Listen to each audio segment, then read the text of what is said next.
À ceux qui veulent comprendre les lois de l'univers visible et invisible, à ceux qui veulent pénétrer les mystères de la vie dans les deux mondes matériels et spirituels. Une émission est préparée pour vous. Chaque dimanche, à partir de midi, vous allez pouvoir suivre cette émission animée par le maître Fénor Onésime. Philosophie initiatique, c'est cette école des mystères qui vous aidera à comprendre la science initiatique en commentant tous les sujets connexes, tels la théurgie, l'astrologie, la kabbale, l'angéologie, la géométrie sacrée et tous les principes hermétiques. Dans cette émission, nous vous aidons à pénétrer le sens des choses, car en tout, il y a une forme, un contenu et un sens. Et le sens profond des choses est pour les maîtres et les initiés. Alors, vous connaîtrez la vérité, et la vérité vous affranchira du joug de l'ignorance. Soyez toujours branchés chaque dimanche pour élargir votre conscience et vivre une vie lumineuse, riche et comblée. Les spiritualistes, les religieux, les amis de la vérité seront heureux et satisfaits de pouvoir trouver cette école de philosophie qui les éclairera sur le chemin de l'évolution. Bonne écoute.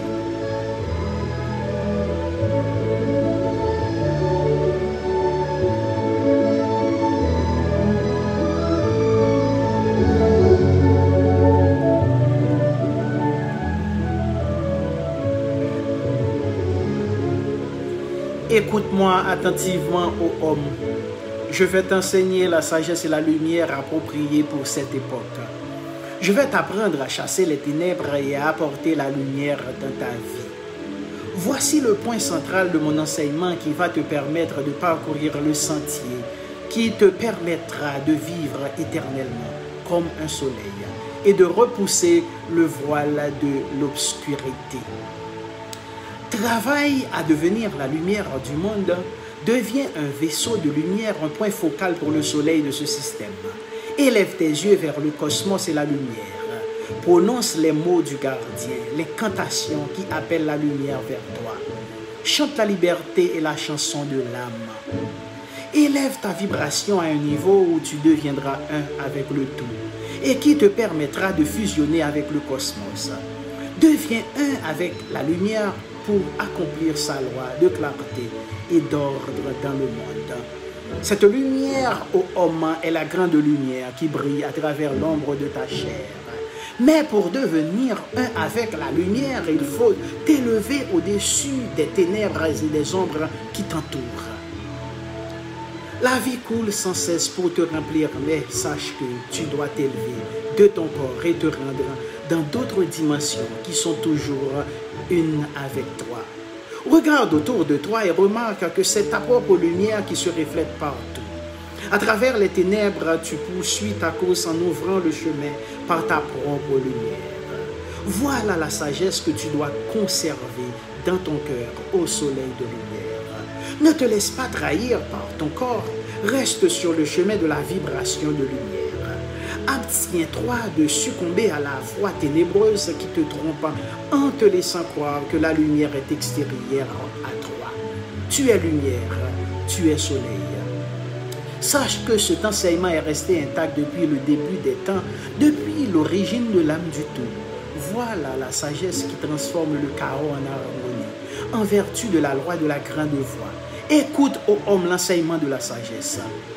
Écoute cette voix qui te guide depuis la nuit des temps. Je te raconterai cette sagesse cachée dès l'origine du monde, perdue dans le brouillard de l'obscurité qui m'entoure.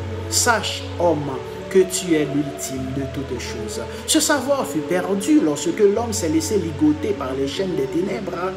Sache, ô homme, que tu n'es qu'esprit et pensée. Le corps n'est rien sinon une sensation dans laquelle se dissimulent tes intentions. L'âme est tout. Ne laisse pas ton corps devenir une chaîne. Repousse l'obscurité et déplace-toi librement dans la lumière. Dématérialise ton corps et deviens libre. Sois une lumière qui est une avec la lumière. Redeviens soleil que tu étais. Ce sont des paroles tirées du livre d'Hermès Trismégiste, le 3 fois grand. Oui, c'est une bonne lecture qui nous parle de la lumière. Oui, nous sommes lumière. Nous avons l'obligation de travailler pour devenir lumière. Oui, car l'âme est une lumière. Et c'est pour cette raison aujourd'hui, mes chers amis, je vais vous parler de l'âme humaine. Car pour comprendre vraiment l'initiation, il faut connaître la structure de l'homme. Oui, je vous propose aujourd'hui d'entendre des paroles sur l'âme. Et c'est avec ces mots d'Ernest Trismégiste que je vous salue à l'émission Philosophie initiatique d'aujourd'hui. La semaine dernière, mes chers amis, nous avons parlé de l'initiation. Oui, nous avons dit que l'initiation, c'est la vie elle-même. L'initiation, c'est la science de la vie. Il faut savoir comment vivre. Il faut se lier à la vie qui est autour de nous, la vie qui est en nous. Car il n'y a que le un qui existe, car tout découle de lui. Alors, pour continuer dans cette lignée, nous allons vous parler de l'âme humaine. Merci d'être à l'écoute de cette émission chaque dimanche. Merci de nous écouter. Merci d'aider les autres à entendre. Il faut partager, mes chers amis.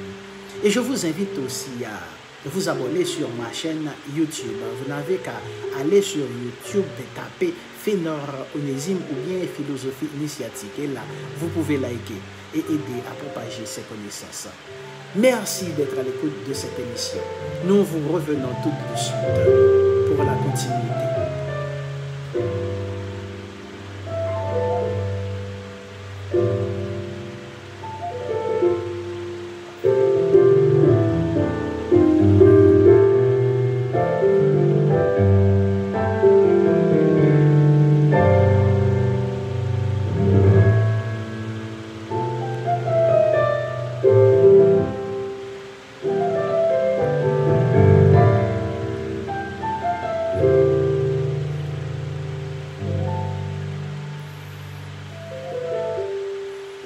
Encore une fois, bienvenue à l'émission, mes chers amis. Aujourd'hui, nous allons essayer de vous aider à comprendre la structure de l'homme afin de mieux saisir le sens de l'initiation, qui est une façon de vivre.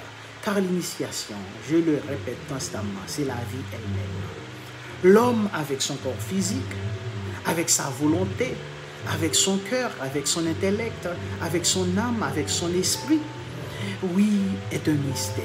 L'homme est un mystère. Et aujourd'hui, je vais essayer de vous aider à comprendre ce mystère qu'est l'homme. Nous n'allons pas pouvoir vous parler de tout, de la structure de l'homme, mais nous allons vous parler seulement de l'âme. Et dans d'autres émissions, nous aurons l'opportunité de vous parler de ces autres parties de l'homme. Sa volonté, son cœur, son intellect, son esprit. La plupart des gens ont une façon bizarre, mes chers amis, de raconter comment ils s'attendent à trouver la vérité. Oui, ils en parlent comme s'ils devaient un jour la rencontrer en personne et qu'elle allait leur dire « Voici, je suis la vérité, tu m'as enfin trouvé. » Alors écoute-moi bien, désormais tu dois penser ceci, tu dois faire cela. Eh bien non, mes chers amis, ce n'est pas ainsi que les choses se passent. Pour bien comprendre comment se présente cette question de la vérité, il faut commencer par étudier la structure psychique de l'homme. Elle repose sur 3 facteurs fondamentaux.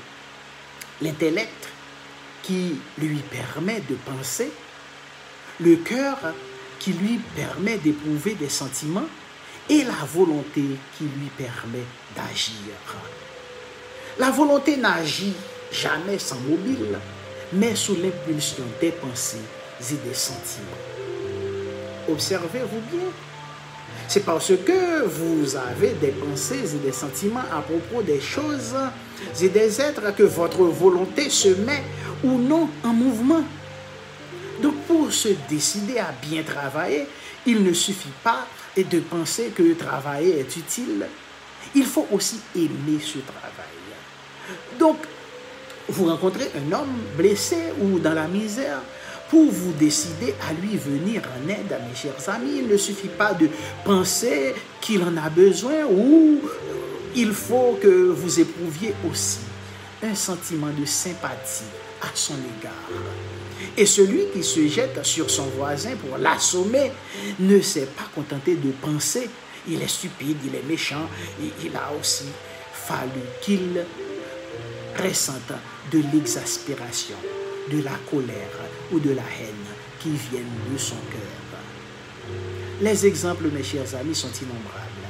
Toute notre vie quotidienne est faite d'actes inspirés par nos pensées et nos sentiments, c'est-à-dire les impulsions viennent de l'intellect et du cœur. Alors agit la volonté. Donc le facteur pensée et le facteur sentiment interviennent plus ou moins suivant le cas, mais ils interviennent toujours dans nos actions. On peut donc dire que les actes portent témoignage des pensées, de l'intellect et des sentiments du cœur. Ils sont leurs enfants. Et d'après la qualité de ces pensées et de ces sentiments, les actes exécutés par la volonté sont bons ou mauvais. Donc, ils ne sont bons que pour autant que l'intellect est inspiré par la sagesse et par l'amour du cœur. L'intellect, mes chers amis, a pour idéal de manifester la sagesse. Le cœur a pour idéal de manifester l'amour. Et la volonté qui en découle de manifester la vérité. Car la vérité paraît toute nue. Donc, ce qui signifie, mes chers amis, qu'autant les pensées de votre intellect tendent vers la sagesse, les sentiments de votre cœur vers l'amour, autant vous êtes dans la vérité. Alors vous voyez, vous n'avez pas besoin d'un prêtre ou d'un pasteur pour vous dire que vous êtes dans la vérité. Quand vos élans, vos impulsions sont d'une lumière éclatante, quand vous vivez dans la sagesse de vos pensées et vous vivez dans l'amour de vos sentiments, vous êtes dans la vérité, car la vérité est fille de la sagesse et de l'amour. Oui, voilà le secret, mes chers amis, de la vérité. Il est simple. Et c'est cette vérité de la science initiatique que je vous apporte chaque dimanche avec cette émission de philosophie initiatique. Oui, mes chers amis, l'homme est un être mystérieux. Il faut étudier le psyché de l'homme pour comprendre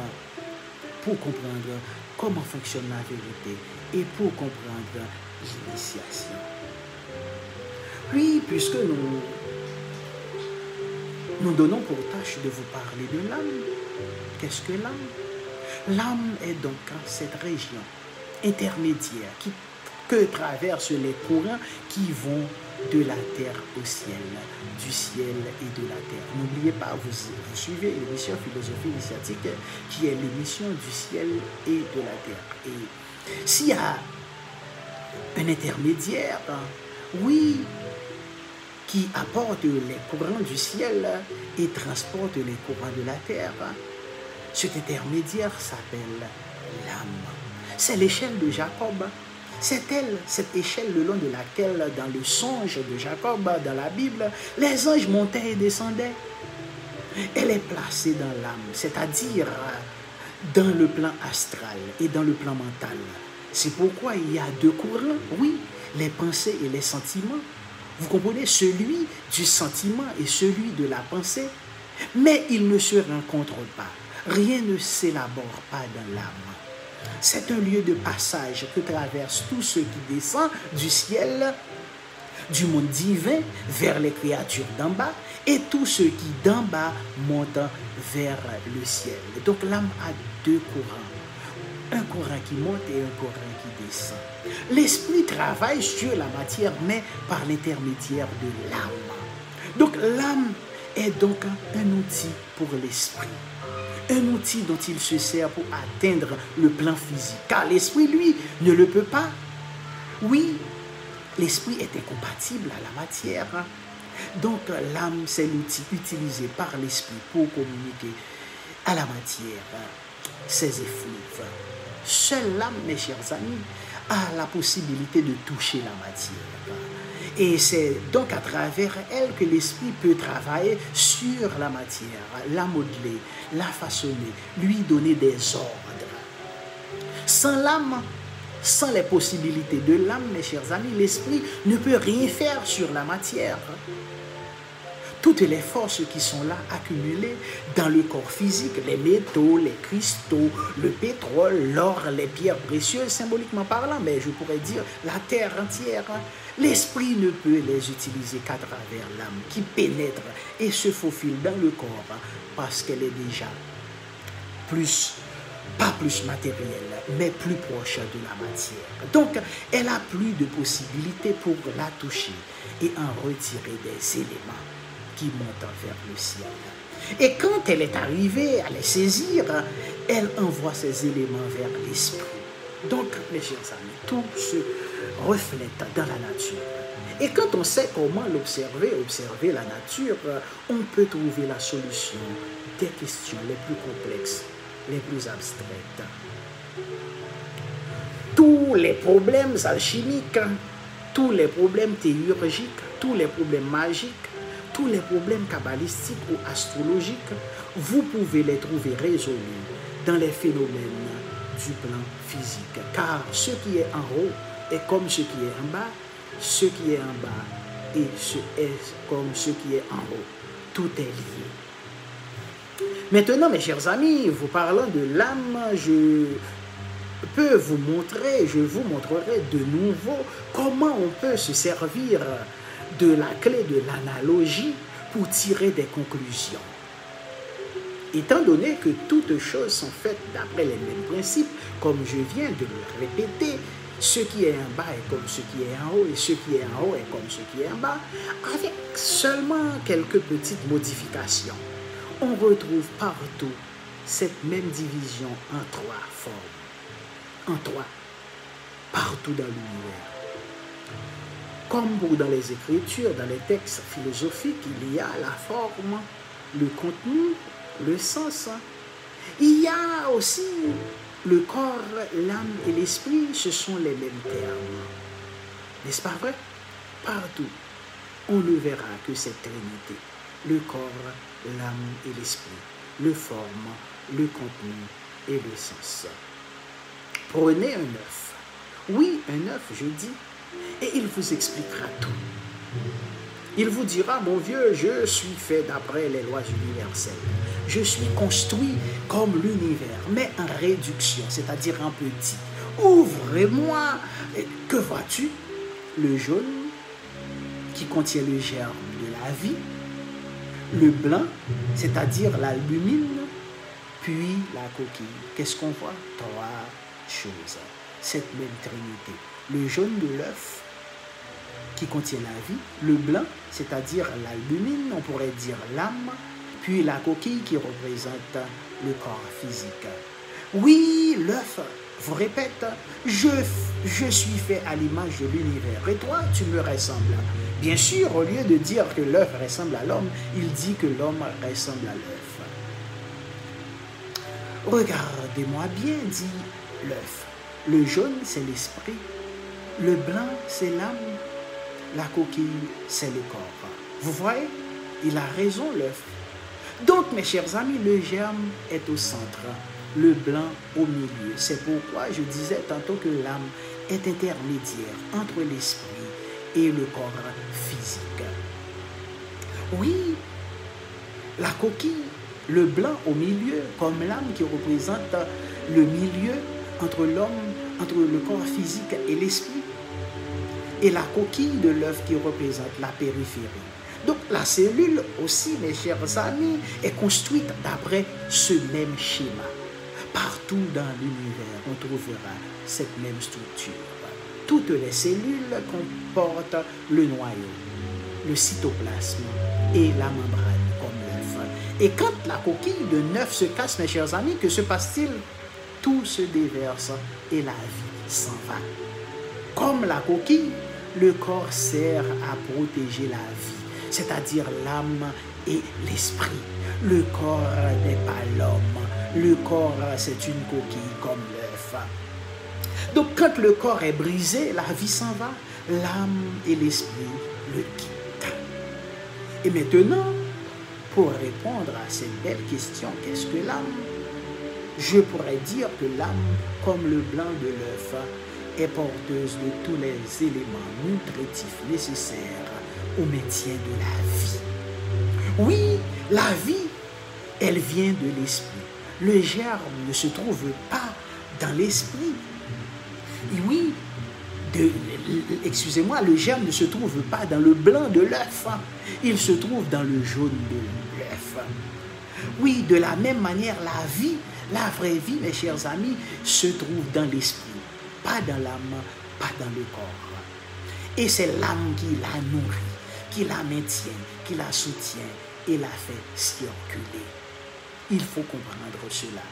Car si vous êtes disciple d'une école initiatique, vous devez comprendre la structure de l'homme pour bien vivre votre vie ici sur terre et la vie spirituelle, la vie d'en haut. Et comment j'ai su tout cela, mes chers amis? Parce que c'est évident, c'est là devant nous, dans le grand livre de la nature vivante. C'est la nature qui a tout étalé sous nos yeux. Oui, c'est la même chose avec les grains de raisin. Dans le pépin, comme dans le noyau de la cellule, se trouve le germe de la vie. Tout autour, c'est l'âme et la peau. C'est le corps physique. Vous comprenez, la peau représente le corps physique. Alors, quand vous mangez toujours la vie qui est dans l'âme, mais qui vient de beaucoup plus loin, de l'esprit. Car la vie découle de l'esprit. Et que faites-vous du noyau quand vous mangez un grain? Vous ne le mangez pas, n'est-ce pas? Vous le plantez. Voilà l'amour et la vérité. Oui, je disais pour vous, je reprends. Quand vous mangez une pomme, une mangue, n'est-ce pas? Que faites-vous? Du noyau? Vous ne le mangez pas, vous le plantez. Voilà la sagesse, l'amour et la vérité. La vérité est le noyau que l'on doit planter. L'amour, c'est ce que l'on mange, c'est-à-dire l'âme. Et la sagesse, c'est l'enveloppe, c'est-à-dire le corps. Oui, la sagesse, c'est tout ce qui est inscrit à l'extérieur. La forme, l'intelligence, la philosophie. L'amour, c'est ce que l'on mange, la vie. Et la vérité, c'est ce que l'on plante pour que la vie continue. Vous voyez combien c'est clair, mes chers amis. Là aussi, il y a un esprit, une âme et un corps, même dans la philosophie. Vous comprenez? Donc, ce que je vous ai pas encore dit, mes chers amis, c'est que malgré leurs différences, l'esprit, l'âme et le corps sont de la même essence. Ce qui diffère, c'est le degré de matérialisation. Oui, car tout est lié, je vous le répète constamment, et maintenant je vous dis qu'il y a trois, il y a corps, âme, esprit, mais il y a seulement le degré de matérialisation. Le corps, c'est l'esprit condensé. L'esprit, c'est le corps subtilisé. Et l'âme est intermédiaire entre les deux. Mais demandons de nouveau à la nature de nous dire où nous pouvons encore trouver le corps, l'âme et l'esprit. Elle nous répondra dans les quatre éléments. Oui, nous sommes dans une école de philosophie initiatique. Vous avez entendu parler des quatre éléments de la nature, n'est-ce pas? Et la terre, l'eau, l'air, le feu. Où est le corps dans tous ces quatre éléments? Le corps, c'est la terre. Où est l'âme? L'âme, c'est l'eau et l'air. Rappelez-vous bien, je vous ai dit que l'âme a deux courants. Oui, le courant de la pensée et le courant des sentiments. Et où est l'esprit? L'esprit, c'est le feu. N'est-ce pas vrai? Et pourquoi dit-on toujours que Dieu est un feu? C'est parce qu'il est esprit. Et pourquoi deux éléments pour l'âme? Je viens de l'expliquer. Oui, c'est l'eau et l'air.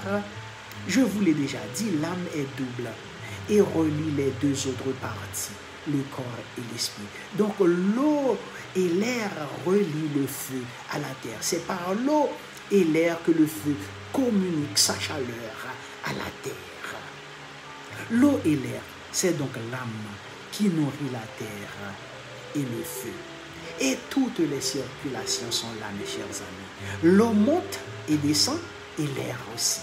Alors, vous comprenez très bien maintenant, vous commencez à comprendre ce que représente l'âme humaine.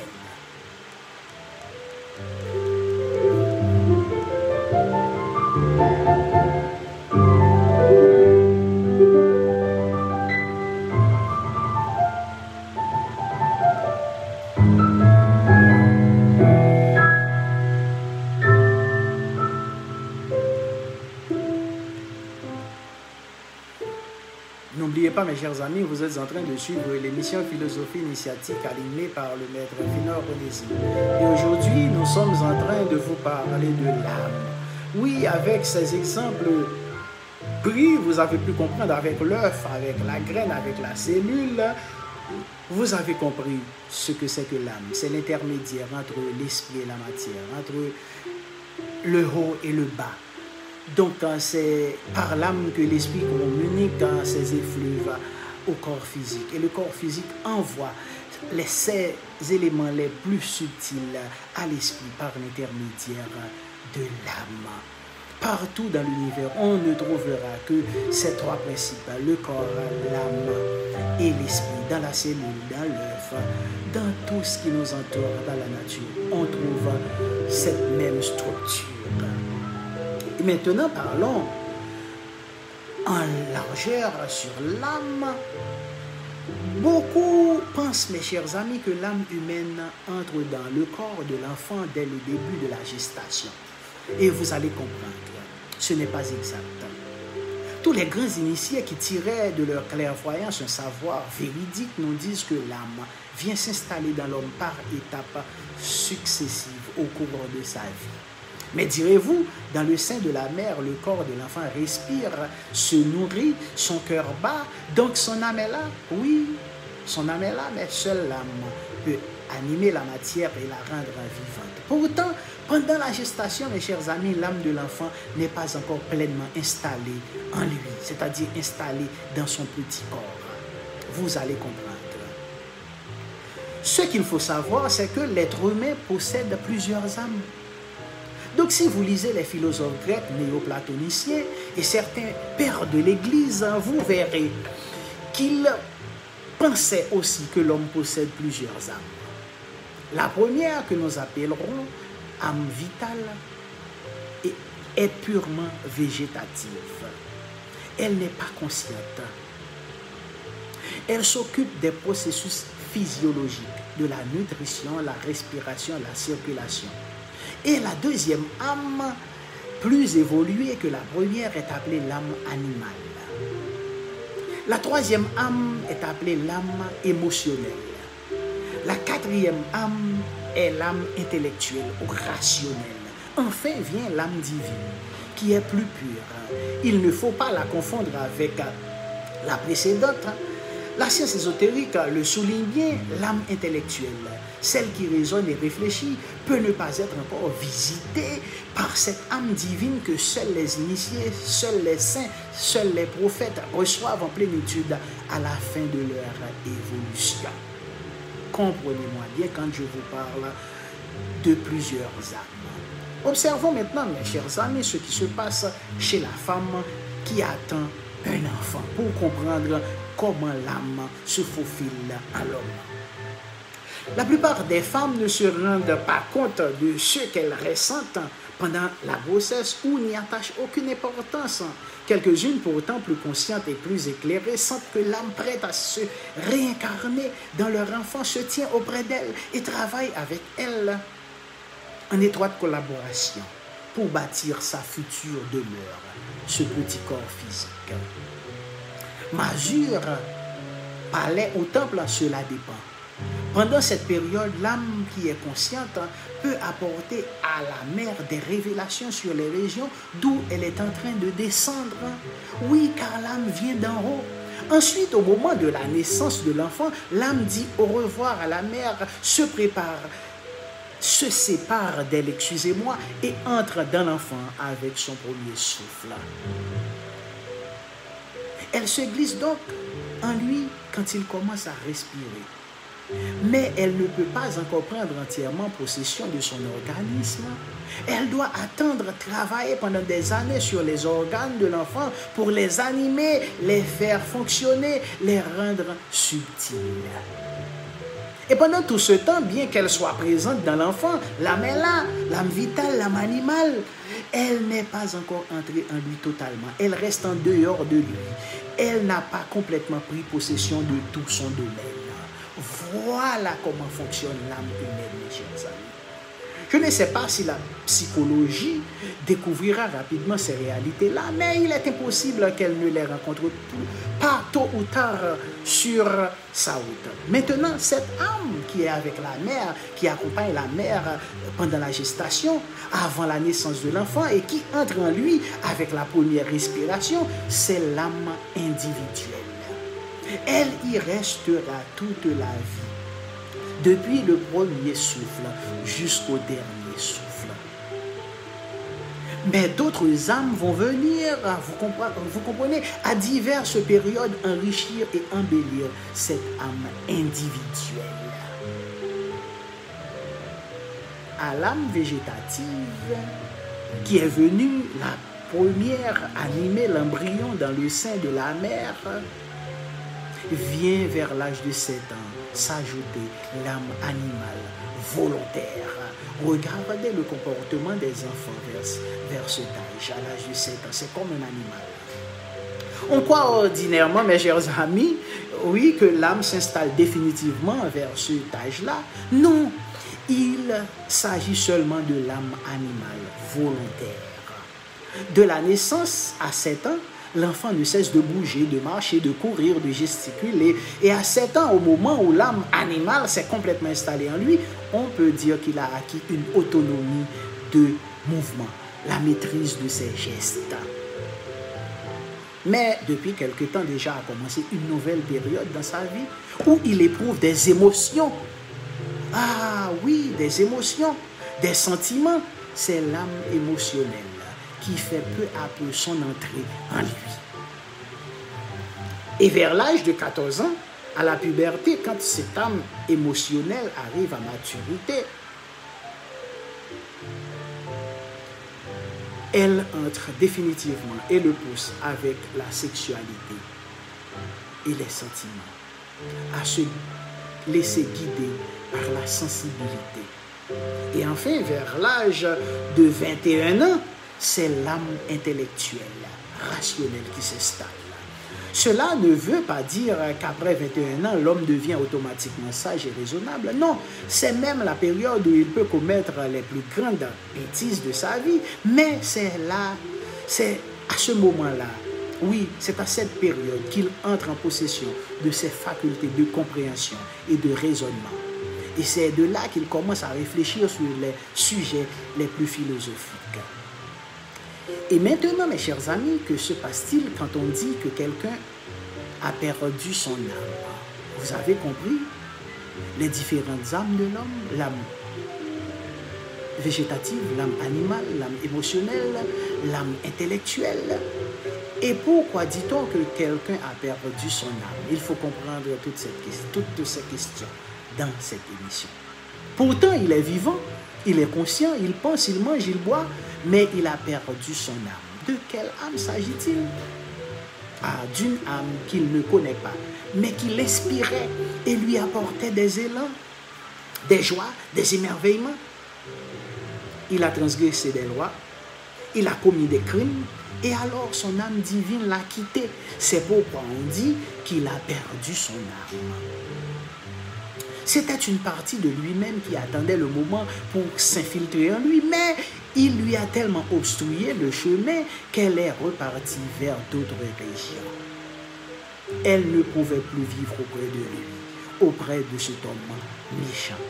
Elle lui apportait de grandes richesses, l'enthousiasme, la poésie, et il les a perdues puisqu'il ne sent plus rien. Vous voyez? Celui qui a perdu son âme a perdu le sens de la vie. Il est dans le désert, seul, abandonné, privé de joie et d'inspiration, et ne pense qu'à mourir.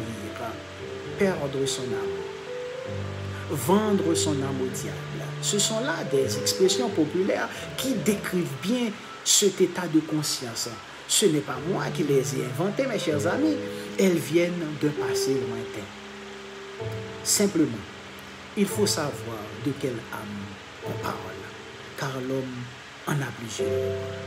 Pour nous, dans la science initiatique, tout cela est très clair, mais beaucoup d'occultistes et de mystiques et de médiums ont rendu cette question inextricable. Ils ont dit sur l'âme des choses tellement imprécises, obscures, inexactes, que la science a tout rejeté au sujet de l'âme. C'est dommage, car les psychologues sont loin de se douter de tout ce que les grands initiés ont étudié, expérimenté dans le domaine de l'âme. C'est pourquoi les notions qu'on vous propose ici, dans cette émission, vous seront utiles pour comprendre beaucoup de phénomènes. Par exemple, vous avez vu comment les différentes âmes entrent l'une après l'autre dans le corps physique de l'homme. Eh bien, il en est de même, mes chers amis, vers la fin de la vie. Elles le quittent ainsi l'une après l'autre. La personne cesse d'avoir une activité intellectuelle, d'éprouver des sentiments. Elle ne mène plus qu'une vie végétative comme des enfants. Elle continue à boire et à manger, mais on voit que seul le corps physique est resté actif. Les âmes les plus subtiles sont parties. Les médecins expliqueront l'état de cet homme par l'excès ou la carence de certaines substances chimiques, mais ce n'est là qu'une conséquence, mes chers amis. Vous voyez, il y a beaucoup de choses à apprendre. Et maintenant, qu'est-ce que l'initiation? C'est pourquoi est-ce que j'étudie avec vous l'âme pour que vous compreniez ce que représente l'initiation, car dimanche dernier, nous avons parlé de l'initiation. Nous avons dit que l'initiation, c'est la vie elle-même. C'est pourquoi Jésus a dit, je suis venu pour que mes disciples aient la vie. Mais ces disciples respiraient déjà, ils avaient la vie. Mais de quelle vie parlait Jésus? Et de quelle âme parle-t-on dans cette émission? Qu'est-ce que l'initiation? Je le répète pour vous, c'est le chemin qu'il faut parcourir pour trouver son âme divine. Pas son âme végétative, on l'a déjà. Pas son âme animale, on l'a déjà. Pas son âme émotionnelle, on l'a déjà. Pas son âme intellectuelle, mais son âme divine. L'initiation, c'est le chemin qu'il faut parcourir pour trouver son âme divine et l'attirer afin qu'elle s'installe et habite en nous. Et cette âme divine qui entre en nous quand nous sommes prêts, c'est notre moi supérieur, notre moi divin, qui habite très loin, très haut, là-haut dans le soleil, là où habite le Christ cosmique. C'est cette âme divine qui est à l'image de la Sainte Trinité. Sur la terre aussi, nous sommes une trinité, n'est-ce pas? Je viens de l'expliquer, une trinité qui pense, qui sent et qui agit avec l'intellect, avec le cœur et la volonté. Mais cette trinité trop ordinaire n'est qu'un reflet très inférieur de l'autre trinité qui attend que nous puissions nous joindre à elle. Car cette fusion doit se faire un jour, n'est-ce pas? Les initiés en ont caché le sens dans le sceau de Salomon. Oui, j'en ai parlé, symbole d'une grande profondeur que Salomon n'a pas inventé d'ailleurs, car il existait avant lui depuis des milliers d'années. Les initiés résument souvent dans des symboles toutes leurs connaissances. Au lieu de transporter toute une forêt, ce qui serait trop difficile et pénible, ils préfèrent posséder des graines. Oui, qu'il faut planter. Et avec quelques graines qu'ils plantent et qu'ils arrosent, ils font réapparaître toute une forêt. Oui, j'aime cette science. C'est pourquoi ils tâchent d'avoir ces graines. Et ces graines, ce sont les symboles géométriques, c'est-à-dire la quintessence, l'essentiel. Avec quelques figures géométriques, les initiés peuvent rétablir un savoir millénaire.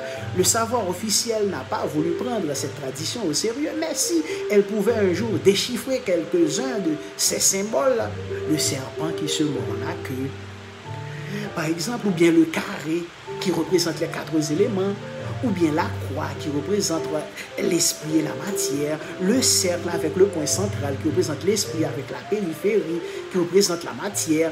Quel trésor prodigieux elle y découvrirait. Nous sommes donc, mes chers amis, 3 âmes réunies en une âme individuelle et qui doivent un jour s'unir aux 3 âmes qui demeurent en haut et qui forment notre âme céleste. tout dans la vie. Les souffrances, les illusions, les déceptions, les recherches, les élans et toutes les péripéties de l'homme. Oui, toutes ces choses-là ne nous arrivent que pour nous permettre de nous retrouver. De retrouver quoi? Notre âme divine. Pourquoi le Seigneur a-t-il arrangé les choses ainsi? Pourquoi ces deux parties de nous-mêmes doivent-elles se joindre? Pour que le ciel et la terre s'unissent en nous dans la plénitude, dans l'abondance et dans la joie. On travaille, on étudie, on lit, on aime, on déteste, on se bagarre uniquement pour finir par se retrouver. Retrouver l'autre côté de son existence. Mais cela n'arrive qu'à quelques êtres exceptionnels qui ont compris, qui ont étudié, oui, qui ont médité et travaillé dans ce sens. Oui, il faut travailler pour trouver son âme divine, ce qu'on appelle le Saint-Esprit. Ce sont tous les saints, les initiés, les prophètes, les maîtres, vous comprenez? Ce sont ces êtres exceptionnels qui ont travaillé pour trouver leur âme divine.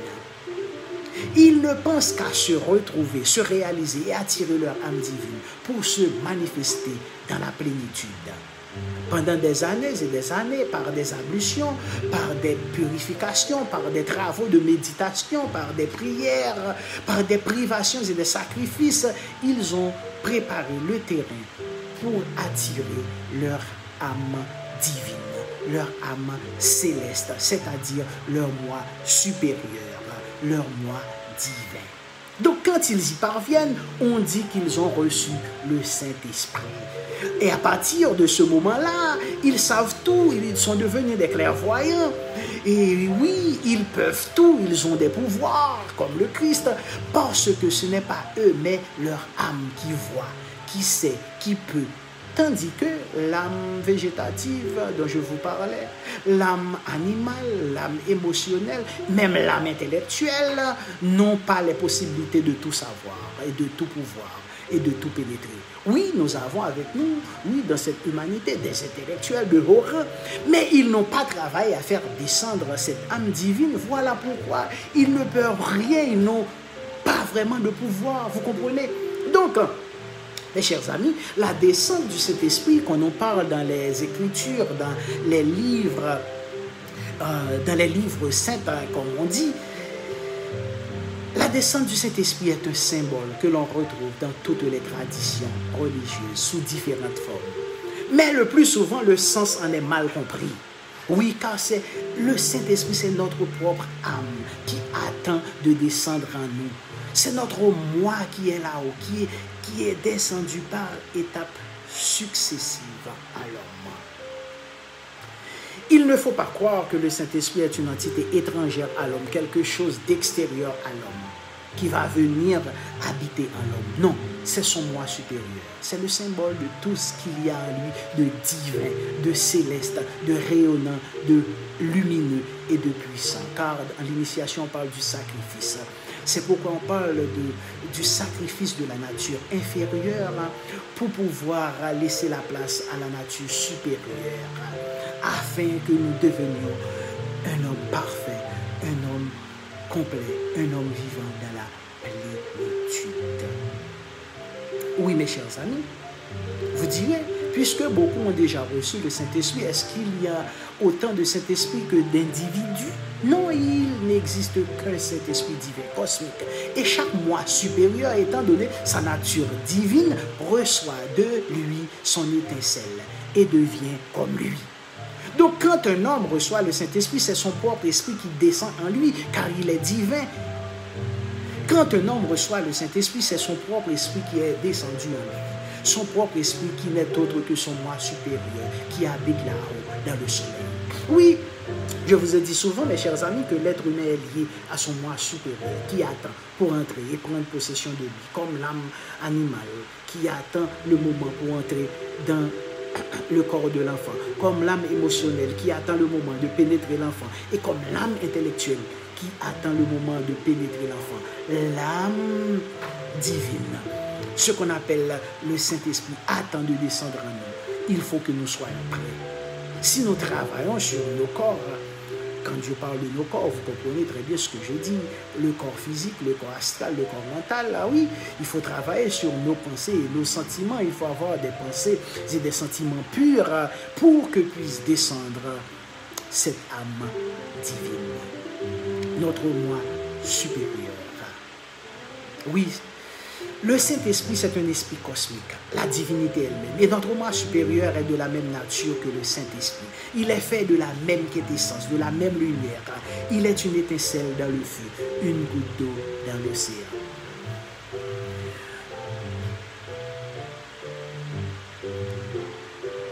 Oui, oui, mon ami Gracius, oui, c'est la vérité ce que tu dis là.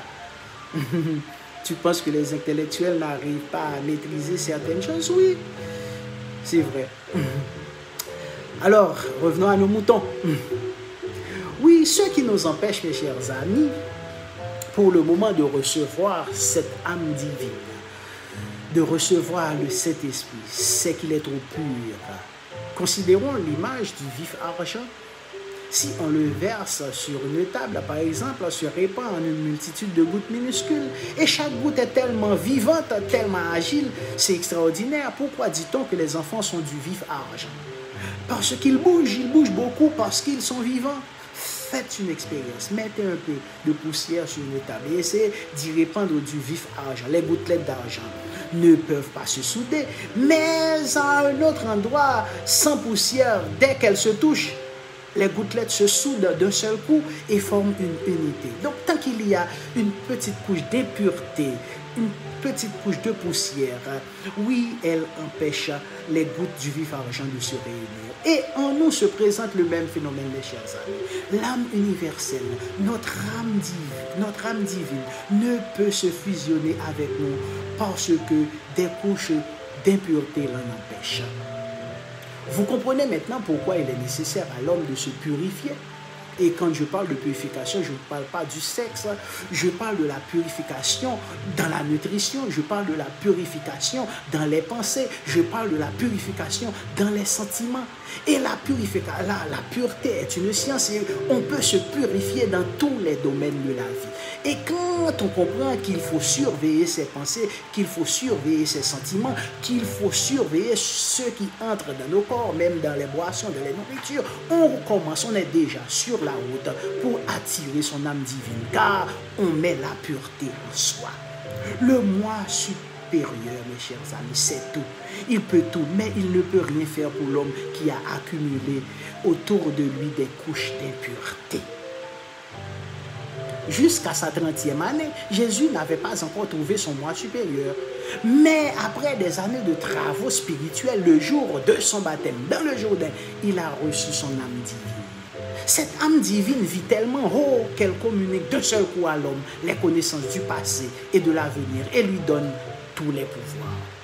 Voilà pourquoi celui qui reçoit le Saint-Esprit a le pouvoir de parler des langues inconnues, le pouvoir de prophétiser, de guérir des malades, de fouler les serpents aux pieds, parce que les qualités de cette âme supérieure dépassent les âmes inférieures, l'âme intellectuelle, comme nous venons de mentionner.